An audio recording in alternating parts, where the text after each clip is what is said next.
آپ ذمہ دار ہیں یا نہیں ہیں؟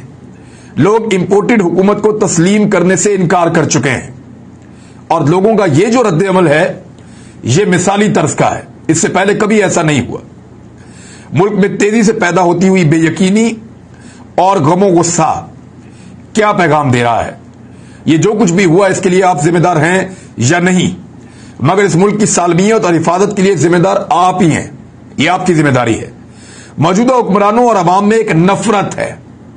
یعنی انہوں نے حکومت پہ قبضہ تو کر لیا لیکن عوام کے دلوں میں جگہ نہیں بنا پائے. مدینہ منورہ میں پاکستانیوں کو منع کر دیا گیا کہ جس فلور کے اوپر یہ لوگ رہتے ہیں یا پاکستان کے امپورٹڈ حکمران جس فلور کے اوپر ہیں 8ویں فلور پہ، میں نے ہوٹل کا نام بھی بتایا تھا آپ کو، تو وہاں پہ پاکستانیوں کو جانے سے منع کر دیا گیا. اتنا یہ پاکستانیوں سے دور ہے. دنیا کے ہر ملک میں اس امپورٹڈ حکومت کے خلاف پاکستانی نفرت کا شکار ہیں.